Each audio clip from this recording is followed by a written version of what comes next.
प्रणाम मित्रों। हमने अपने पिछले वीडियो में बात की थी मन की शक्ति को,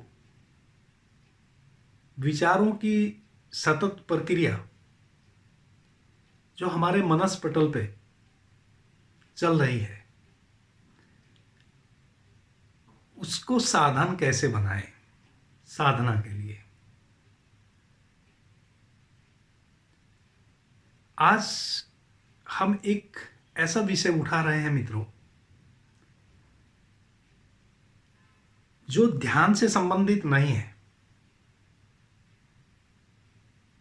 लेकिन ध्यान के लिए सहयोगी है। और वह विषय है मित्रों हमारी गंभीरता। मित्रों, मनुष्य को छोड़कर इस पूरी प्रकृति में कोई भी गंभीर नहीं है। किसी भी पेड़ पौधे को, वनस्पति को, किसी भी पशु पक्षी को, किसी भी जीव जंतु को आप गंभीर नहीं पाएंगे। सब जीवन को सरलता से जी रहे हैं। मनुष्य गंभीर हो गया है। मित्रों, गंभीरता एक रोग है। मनुष्य भी गंभीर पैदा नहीं हुआ है। गंभीरता जबरदस्ती हमने अपने ऊपर ओढ़ ली है, धारण कर ली है। कैसे हंसता खेलता एक बच्चा बड़ा होता है, सबका प्यारा होता है, सबका दुलारा होता है, हर कोई उसको चूमना चाहता है। वही बच्चा जैसे जैसे बड़ा होता है गंभीर होता चला जाता है, और जैसे जैसे वह गंभीर होता जाता है तैसे तैसे जो उसके प्रति प्यार और दुलार था वह क्षीण होता चला जाता है। कितना बड़ा रोग है गंभीरता। जिस बच्चे ने समस्त का प्यार पाया, प्रेम पाया, वही बच्चा जैसे जैसे बड़ा होता है सबकी ईर्ष्या का पात्र बन जाता है। देखिए ना, आपको फूल प्यारे लगते हैं। इस पृथ्वी पे कोई ऐसा मनुष्य नहीं है, आप कहीं भी चले जाएं, जो फूलों से प्रेम ना करता हो।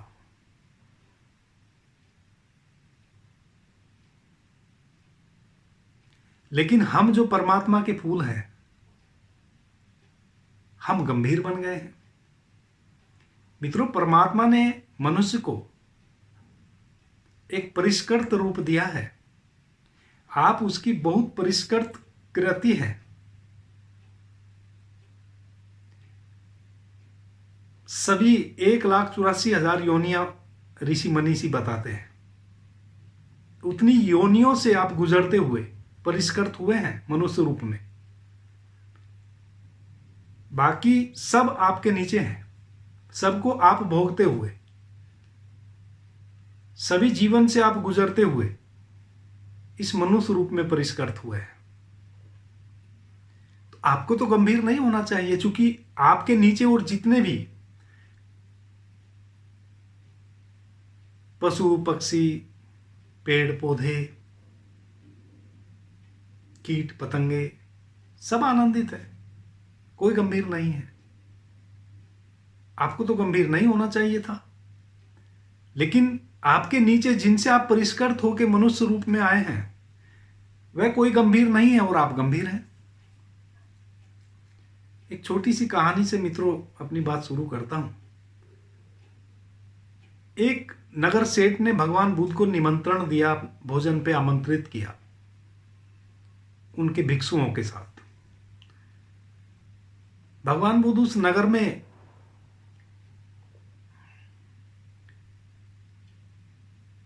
अपने भिक्षुओं के साथ जा रहे थे, तो नगर का जो द्वार था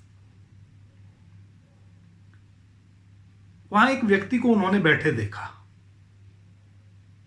चुपचाप बैठे हुए था, लेकिन बड़ा गंभीर था। वो इतना गंभीर था कि उसने इतने सारे भिक्षुओं के साथ भगवान बुद्ध नगर में प्रवेश कर रहे थे, उस द्वार से जिस द्वार पे वह बैठा था उसने देखा भी नहीं। कोई बात नहीं, कोई 6-8 घंटे में भगवान बुद्ध फिर वापस नगर से संध्या लौट रहे थे, तो उस व्यक्ति को फिर वहीं देखा। भगवान बुद्ध ने उससे पूछा कि भाई आप यहां क्या कर रहे हैं? उसने कहा कुछ भी नहीं। तो भगवान बुद्ध बोले भाई कुछ तो कर रहा होगा, मैंने 6-8 घंटे पहले भी तुझे यहीं बैठे देखा और अभी भी मैं तुझे यहीं बैठे देख रहा हूं। बोला कि असल में क्या हुआ कि नगर से कुछ गायें गैया चारवाहा नदी किनारे लेके गया था घास चराने के लिए।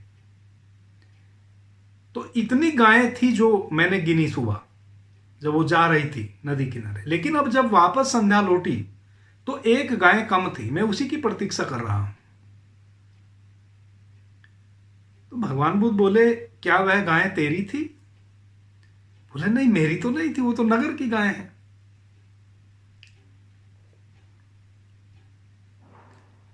बोले तो फिर तू इतना गंभीर क्यों हुआ जा रहा है? भाई तेरी एक भी गाय नहीं, जो आ गई वह भी नहीं और जो नहीं आई वह भी तेरी नहीं, तो फिर तू इतना चिंतित क्यों है? तू इतना गंभीर क्यों है? तेरे पास इतना समय कैसे है? इस समय को किसी और बात में लगा। तेरी तो कोई गाय नहीं है। उसने कहा कि हां मेरी तो कोई भी गाय नहीं है। और वह आदमी उठ के नगर में प्रवेश कर गया, भगवान बुद्ध अपने रास्ते। मित्रों, इस तरह हम सभी लोग गंभीर हो गए हैं।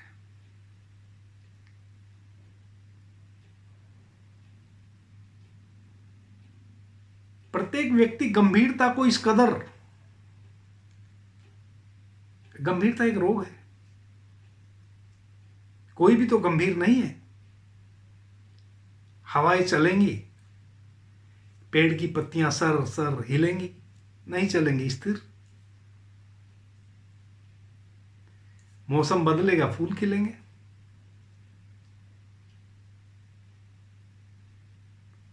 सब जीवन को जी रहे हैं आनंद से, परमानंद से। मनुष्य जी रहा है ऐसा प्रतीत नहीं होता, घसीट रहा है जीवन को ऐसा प्रतीत होता है।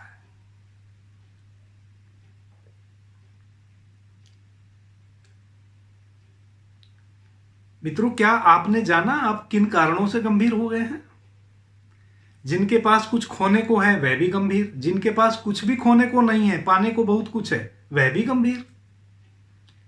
जिसके पास खोने को कुछ है उस वह गंभीर हो तो थोड़ा सा लगता है कि भाई इसके पास कुछ है, जो खो ना जाए उसके लिए चिंतित है, गंभीर है। लेकिन जिसके पास खोने को कुछ भी नहीं है वह भी गंभीर है। यानी कि गंभीरता हमारी आदत है, यह हमारी आदत बन गई है। मित्रों, गंभीरता हमें खिलने नहीं देती है। अब इस गंभीरता को हम समझें, यह गंभीरता निर्मित कैसे हुई, कैसे इस गंभीरता को हम समझें कि यह इसका निर्माण कहां से हुआ। क्योंकि मेरा ऐसा मानना है कि जहां से जिस चीज का उद्भव हो रहा है, जो उसका मूल स्रोत है, जहां से वह आ रही है, हम उस स्रोत को पकड़ें तो हमें समझ आ जाता है। और जो चीज मित्रों हमें समझ आ जाती है, हमारे जागरण में घट जाती है, उससे हमारा छुटकारा हो जाता है। मित्रों, मैंने कई सूत्रों को पकड़ा है, मैं भी तो हर स्थिति से गुजरा हूं। 86 से मैं साधना में हूं, 1986। एक एक चीज को, साधना का मतलब है कि जोन जोन चीज हमारे खिलने में, हमारे फलने में, हमारे फूलने में बाधा है, हम उसको समझें और उससे मुक्त हों। चूंकि सब चीजें मेरे साथ भी घटी हैं, धीरे धीरे मैं उनसे समझा हूं, मुक्त हुआ हूं, इसलिए मुझे पता है कि कठिनाई कहां है। चूंकि मैं खुद उन कठिनाइयों से दो चार हुआ हूं, उन सभी समस्याओं से मैं भी गुजरा हूं, इसलिए अपने अनुभव से मैं कहता हूं। मित्रों, 3-4 चीजें हैं जिसमें पहली विषय पे हम थोड़ी सी बात करेंगे, वह है हमारी वाणी। हम किसी को कुछ बोल रहे हों या कोई हमें कुछ बोल रहा हो, हम अपनी वाणी में बहुत सारी ऐसी चीजें बोल जाते हैं जो बोलने योग्य नहीं थी और फिर पछताते हैं। और जो बोलने योग्य नहीं था और वह बोला गया तो फिर चिंतित होते हैं, गंभीरता निर्मित होती है।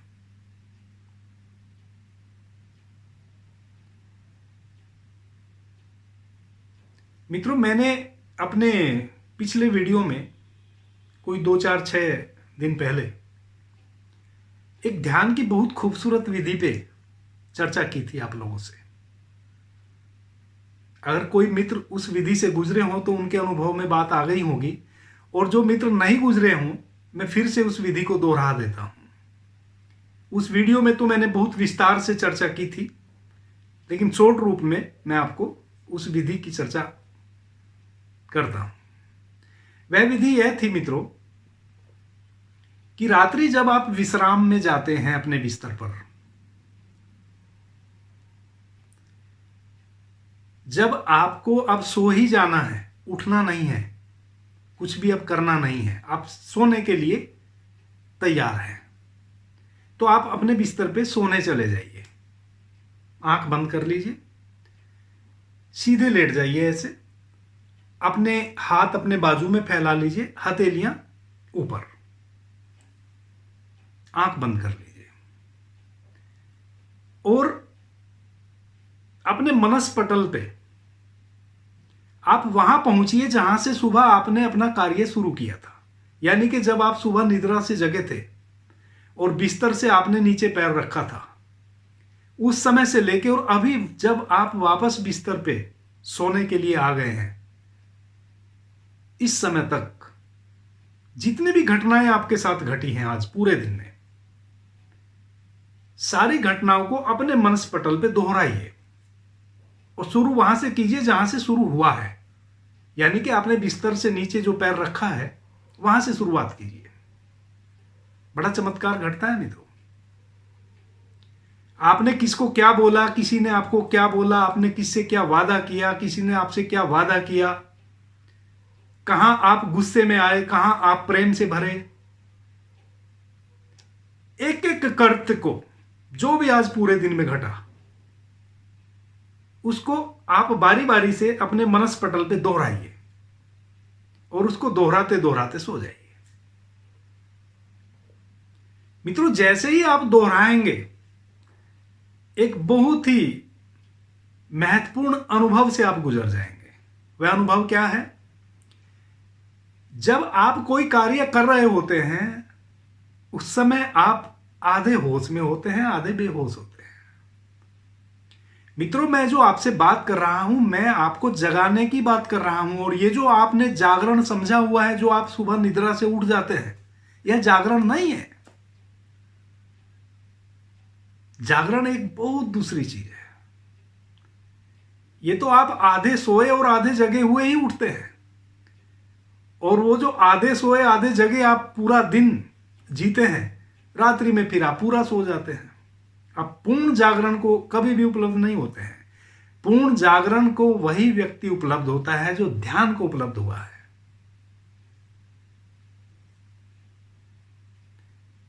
और चूंकि आप पूर्ण जागरण को उपलब्ध नहीं है, और मैं आपको चाहता हूं कि आप पूर्ण जागरण को उपलब्ध हो, इसी का मैं प्रयास कर रहा हूं। मुझे बड़ा आनंद होगा कि आपके अंदर पूर्ण जागृति आए, टोटल अवेयरनेस।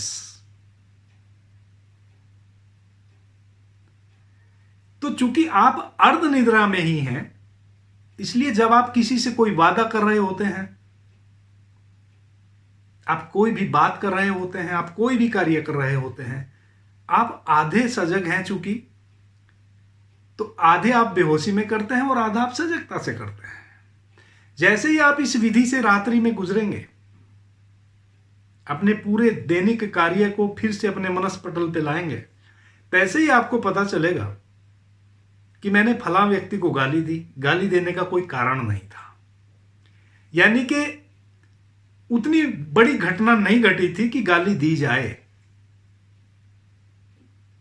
अब जब आपने दी थी तब आप इतने होश में नहीं थे, लेकिन अभी जब आप अपने मनस पटल पे पुनः अपने पूरे दिन के कार्यों को दोहराएंगे, तो आपको पता चलेगा कि आपके प्रत्येक कार्य के पीछे 75% एक्स्ट्रा एफर्ट आपने लगाया, बल्कि मैं तो कहूंगा 90% आपने व्यर्थ किया, 10% आपने सार्थक किया। जिससे जो भी आप बोले, 10% बोलने से काम चल जा सकता था, आपने 90% अधिक बोला। अब यह जो 90% अधिक हम बोलते हैं, यह गंभीरता का कारण बनती है बातें। अब किसी को आपने गाली देने की वहां कोई आवश्यकता नहीं थी, कोई सामने वाले ने इतना बड़ा कोई कार्य नहीं कर दिया था कि आप उसको गाली दें, लेकिन आपने दे दी। अब जब दे दी तो गाली का जो परिणाम है वो तो वापस लौट के आएगा, आज नहीं आएगा, कल आएगा। वह आपकी गंभीरता का कारण, और ऐसा आप रोज करते हैं, इसलिए आपका जीवन गंभीर पे गंभीर हुआ चला जाता है। मेरी एक महिला मित्र है मित्रों, अभी वर्तमान में जब कभी मैं उनसे मिलता हूं, बहुत प्रकार की बातें होती हैं। उनसे कुछ मेरा ज्यादा मिलना होता है, चूंकि मैं एक ट्रस्ट में ट्रस्टी हूं और वह भी ट्रस्टी है।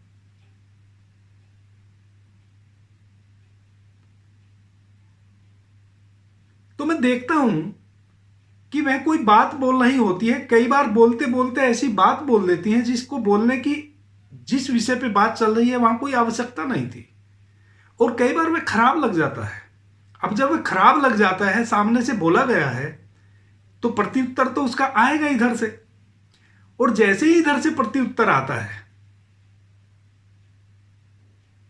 तो वो कहती है कि ये आप क्या बोल रहे हैं, अरे जो आपने बोला उसका प्रत्युत्तर है। बोली मैंने तो ऐसा बोला ही नहीं, मैंने ऐसा कब बोला। यानी कि वो इतनी बेहोशी में बोलती हैं कि 2 क्षण बाद ही वे इस बात को भूल जाती हैं कि मैंने ऐसा बोला। ये कैसे घटता है? हम इतने बेहोश हैं कि हमारे मन में जो चल रहा होता है, हम कई बार वह बोल जाते हैं मुंह से बेहोशी में, और हमें लगता है कि नहीं ये तो मैं सोच रहा था, बोला नहीं। पकड़ में आई बात मित्रों? हम विचार करते रहते हैं अंदर, जब हमारे सामने कोई दूसरा व्यक्ति बैठा है और उससे हमारी वार्तालाप हो रही है, तो आपने देखा होगा अक्सर ऐसा होता है कि जब आप वापस घर आते हैं, जैसे आपको कहीं भाषण देना है, आज तक जितने भी भाषण देने वाले हैं, आप किसी से भी ईमानदारी पूर्वक पूछिए, वो जो भाषण लिख के लेके जाते हैं वो सेम वैसा भाषण नहीं पढ़ पाते हैं। जो लिखा हुआ है उसमें से कुछ छूट जाएगा, कुछ एक्स्ट्रा जुड़ जाएगा जब वह बोलेंगे। इतनी बेहोशी तो तब घट जाती है जब वह लिख के लेके जाते हैं भाषण अपना, कि यह देना है मुझे भाषण, स्कूल में, कॉलेज में, कहीं भी। हम उस लिखे हुए तक को नहीं पूरा सेम पढ़ पाते हैं, और जब हम भाषण दे चुके होते हैं, फिर जब हम वापस अपने घर आते हैं, तब कुछ चीजें ख्याल में आती हैं कि ये मैं ऐसा भाषण देता तो ज्यादा अच्छा होता, यानी कि जो भाषण आप दे के आए हैं आप स्वयं उससे संतुष्ट नहीं है, फिर आप घर आके सोचते हैं कि मैं अगर ऐसा बोला होता तो ज्यादा अच्छा होता। होता क्या है मित्रों, हमारे घट में जब सामने हम किसी से वार्तालाप कर रहे होते हैं, हमारे मनस पटल पे विचार चलते रहते हैं। मन में कुछ आता है कि मैं अब यह बोलूं, और हम बोलते कुछ और, बोल कुछ और जाते हैं।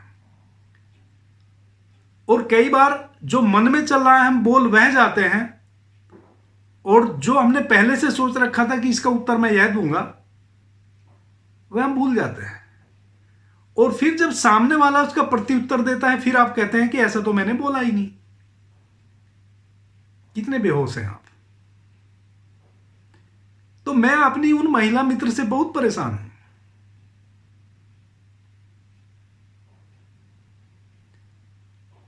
अब मैं उनकी बात रिकॉर्ड तो नहीं कर सकता, वह उनको बुरा लगेगा और यह ठीक भी नहीं है। मैं तो सजग हूं, मुझे तो पता है वह क्या बोला, सामने से क्या बोला गया, लेकिन वह स्वयं भूल जाती है कि मैंने ऐसा बोला। और यह हम सबके साथ होता है मित्रों, यह है हमारी बेहोशी। और ध्यान की जरूरत प्रत्येक व्यक्ति को इसी के लिए पड़ जाती है मित्रों। हमारे अंदर जो संभावना है वह इतनी विराट है, इतनी विराट संभावना है। अभी आप जितनी संभावनाओं में जीते हैं वह आप ऐसा समझें जैसे आपके सिर पे असंख्यों बाल हैं और एक बाल के बराबर की संभावनाओं में आप जीते हैं। संभावना इतनी और बची है आपके पास जितने आपके सर पे बाल। इतनी संभावना है प्रत्येक व्यक्ति के अंदर। और ध्यान एकमात्र वह औषधि है जो उन संभावनाओं को उघाड़ता है, वरना तो हम बेहोशी में ही विदा ले लेते हैं संसार से। जिसको हम जीवन कहते हैं वह जीवन नहीं है। जीवन बड़ा अपार है। जीवन तो इतना घना है जितने सर पे बाल, और हम जीते हैं सिर्फ सर के एक बाल के बराबर। संभावना इतनी घनी है। इसलिए ध्यान प्रत्येक व्यक्ति के लिए जरूरी है। और ध्यान के लिए जरूरी है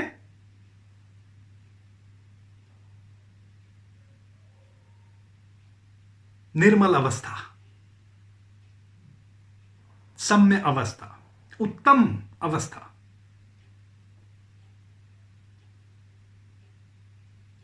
जब आप ट्रैंक्विलिटी में होते हैं ध्यान तब घटता है। तो मित्रों, वाणी एक एक शब्द जब भी किसी को बोलो सोच के बोलो। बोलूं या ना बोलूं विचार करो।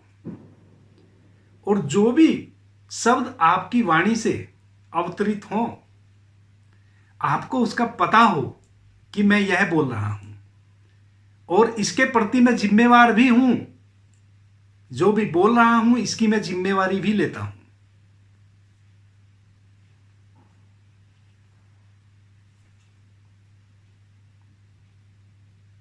धीरे धीरे धीरे धीरे वाणी के प्रति आप सजग हो जाएंगे।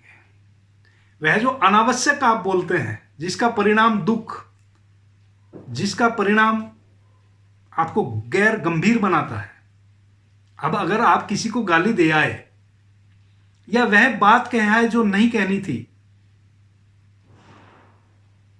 या अपना वह क्लू उसको आप दे आए जो आप नहीं देना चाहते थे, तो रात्रि निद्रा तो अब नहीं आएगी। गंभीरता ओढ़ लेंगे आप, और फिर ये सतत चलेगी। क्योंकि जो आज आपने किया है कल भी आप वही करने वाले हैं। इसलिए आपका जीवन गंभीर और फिर गैर गंभीर बन जाता है। और गंभीरता फिर इतनी खतरनाक बीमारी है कि आप जीवन के असली आनंद से ही वंचित रह जाते हैं। तो इसको भगवान बुद्ध कहते हैं सम्यक वाणी। सम्यक वाणी भगवान बुद्ध ने कहा है। भगवान बुद्ध के 4 आर्य सत्य हैं: सम्यक वाणी, सम्यक दृष्टि, सम्यक कर्म, सम्यक आजीविका।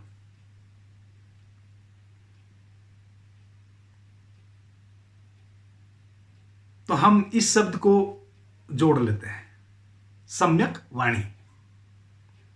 वाणी सम्यक कैसे होगी? कि जो भी मैं बोलूं उस बोलने के प्रति मैं सजग हूं, चाहे अच्छा बोल रहा हूं या बुरा बोल रहा हूं। मैं यह बिल्कुल भी नहीं कह रहा हूं कि आप किसी को गाली ना दें। मैं ये सब बकवास बातें करता ही नहीं हूं। मैं तो कहता हूं आप जो भी कह रहे हैं किसी को, आप उसके प्रति सजग हो। कहने से पहले सोचें, अपने मुखमंडल से, अपनी वाणी से उसी शब्द को अवतरित होने दें जिसके प्रति आप सजग हैं कि मैं यह बोलने जा रहा हूं। बस मैं तो इतना भर कहता हूं। जैसे ही आपकी ये सजगता अपने वाणी के माध्यम से शब्दों पे आएगी, तैसे ही जो निरर्थकता है वह छट जाएगी। तैसे ही जो बोलने के बाद आपको पश्चाताप होता है, वह बोलने से पहले पश्चाताप हो जाएगा कि यार मैं ऐसा बोलूंगा तो उसका तो परिणाम यह होने वाला है।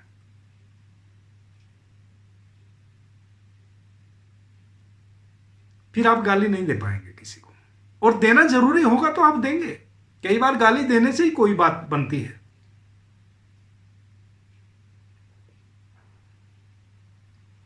देखिए ना, मां अपने बच्चे को कई बार मार के ही समझाती है।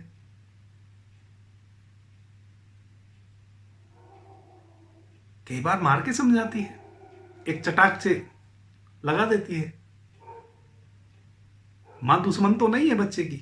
कई बार बिना चटाक से लगाए बच्चा समझ ही नहीं पाएगा, और उस बच्चे के लिए वह हानिकारक हो जाएगा जो वह करने जा रहा था, क्योंकि बच्चा अबोध है। आप होश में हैं, उसके प्रति अवेयर हैं, इसलिए कई बार आप चटाक से जमा भी देते हैं बच्चे को। हालांकि उसको बुरा लगता है, उसको थोड़ा ही पता है कि आपके फायदे के लिए ही ऐसा किया गया। माँ बाप जब अपने बच्चे को कोई प्रताड़ना देते हैं तो देते उसके भले के लिए ही है ना। तो कई बार गाली देने से ही कोई बात बनेगी, गाली अनिवार्य हो जाएगी, लेकिन उस गाली देने के पीछे आप सजग हैं। यानी कि आपको पता है कि परिणाम जो आने वाला है सामने से, वह गाली के बाद ही आएगा, वरना तो परिणाम नहीं आएगा। अब आप गाली भी दे रहे हैं किसी को तो आप उसके प्रति सजग हैं, और आपको यह भी पता है कि परिणाम गाली देने के ही निकलेगा, इसलिए आपने गाली दी। यानी कि आपके एक एक शब्द के पीछे आपका जागरण होगा, और जैसे जैसे मित्रों ये जागरण शब्दों के पीछे, वाणी के पीछे घटेगा, तैसे तैसे गंभीरता छटेगी। तैसे तैसे गंभीरता का जो रोग है, उस रोग से मुक्ति होगी। यही उसकी औषधि है। सजगता ही औषधि है। इसको भगवान बुद्ध ने कहा सम्यक दृष्टि। सम्यक यानी कि ना तराजू का पलड़ा इधर ना इधर, बीच में स्टेट, समतुल्य, सम अवस्था, सम्यक वाणी। तो मित्रों, अपनी वाणी के प्रति आप सजग हों, गंभीरता छटेगी। जैसे जैसे गंभीरता छटेगी, निर्बोधता आएगी, निर्मलता आएगी, सौम्यता आएगी, और जैसे जैसे सौम्यता घटेगी, तैसे तैसे आपके सांसारिक जीवन में तो लाभकारी होगी ही, साधकों के लिए तो अति लाभकारी होगी। आप ध्यान में प्रवेश कर जाएंगे। गंभीरता, जो भी व्यक्ति गंभीर हैं, जो सॉफ्ट नहीं है, निर्मल नहीं है, वह कभी भी ध्यान में प्रवेश नहीं कर सकते हैं। वह लाख साधना करें, लाख गुरुओं के पास जाएं, लाख मंदिर, मस्जिद, गुरुद्वारे भटकें, कम से कम परमात्मा की वो झलक नहीं पा सकते हैं। ध्यान उनको कभी नहीं घट सकता। ध्यान तो तभी घटेगा जब आप निर्मल अवस्था में होंगे, और निर्मल अवस्था तभी आएगी जब आपने जो ये कठोरता की चादरें परत दर परत ओढ़ी हुई है, इनको उतार उतार के आप धीरे धीरे फेंकते जाएंगे, निर्भर होते जाएंगे। निर्मलता तब आएगी। तो मित्रों, आज का यह सूत्र था, इसको हम नाम दे सकते हैं भगवान बुद्ध वाला सम्यक वाणी, उत्तम वाणी, उत्कृष्ट वाणी। अगले वीडियो में हम बात करेंगे सम्यक कर्म। अभी के लिए इतना ही। आपने मुझे ध्यान से, प्रेम से सुना, उससे मैं बहुत अनुग्रहित हूं। सभी मित्रों को मेरा प्रणाम। धन्यवाद।